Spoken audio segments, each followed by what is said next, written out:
Case detect చేశాం. మా అధికారులందరూ చాలా కష్టపడి ఈ 2 రోజుల నుంచి చేసి ఈ కేసు ఒక లీగల్ వేలో సైంటిఫిక్ ఎవిడెన్స్ తో డ్రా చేశాం. చాలా టీమ్స్ పెట్టి మేము చేయడం జరిగింది. మీకు మేము మా ఇన్వెస్టిగేషన్ ప్రాసెస్ లో so ultimately we got this case detected. The accused made extrajudicial confession with some relative. ఆ బేసిస్ లో మేము అతన్ని ఎగ్జామిన్ చేసినప్పుడు ఆ టోటల్ గా ఆయన scene of offence different places తీసుకెళ్లి చూపించడం జరిగింది. ఆ రికవరీ చేయడం జరిగింది. దాంతో ద్వారా మేము మీకు డిటెక్షన్ గురించి మీకు చాలా రోజు మీరు ఎదురు చూస్తున్నారు కదా, దానికోసం మీకు ఇవన్నీ మీకు ఎక్స్ప్లెయిన్ చేస్తున్నాం.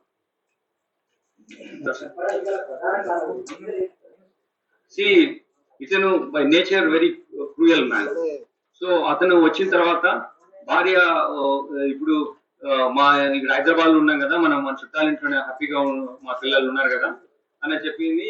ఇక మనం ఇక్కడే ఉందాము అనే ఉద్దేశం. తర్వాత అతను పొద్దున్న లేవగానే ఆమెను చాలా పంచాయతీ జరిగే వాళ్ళ మధ్యలో కొన్ని ఇష్యూస్ లో. సో దాన్ని దృష్టిలో పెట్టుకొని అతను ఆమెను కొట్టడం స్టార్ట్ చేశాడు ఇండిస్క్రిమినేట్లీ. సో అప్పుడు కొట్టడం ప్రాసెస్ లో అతను ఆమె చంపాడు. చంపిన తర్వాత ఆ చంపిన నేరం ఆయన మీద పడకుండా ఒక మిస్సింగ్ కేసులో ఉండే విధంగా చూసి ఆ బాడీని ఇలా చేసి తీసుకెళ్ళి నీళ్ళలో కలిపాడు. ఇది basic crux of the investigation. అతను డెలిబరేట్ గా ప్రీ మెడిటేటెడ్ ప్లాన్ తో పిల్లలు ఉంటే అతని ఇలా చేయలేడు కాబట్టి ఈ కావాలని వాళ్ళని అక్కడ ఉంచడం జరిగింది.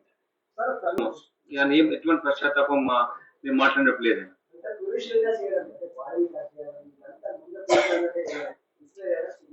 నథింగ్. మీరు ఏదో చెప్పినట్టున్నారు, అట్లేం లేదు. నేను అడిగాను స్పెసిఫిక్ గా, అట్లేం లేదు. ఎవిడెన్స్ ఉంది గ్రౌండ్ లో. మనకి అంతా బూడిద అయిపోయింది కదా, అది ఒక డబ్బాలో పెట్టుకొని దాని క్లియర్ మాకు ఎవిడెన్స్ ఉంది. 2-3-4 అవర్స్ చేశాడు. ఆ ఇంట్లో ఉన్నాడు క్లీన్ చేయడము. 6 o'clock వెళ్ళి కలిపాడు. పొద్దున అరౌండ్ 10 o'clock ఇన్సిడెంట్ జరిగింది. ఇది కిరాతకమైన ఒక రేర్ వేలో ఈ behave with his wife. There is no way you can kill like this. No way you can try to clean the evidence by boiling the body, his own wife's body. మళ్ళీ దాన్ని stove పెట్టి direct గా బాడీని అక్కడ wait చేసి ముక్కలు చేసి, this is not ఒక వ్యక్తి చేయాల్సిన పని కాదు. అతనికి అటువంటి కిరాతకమైన నేచర్ లో ఉన్నాడు.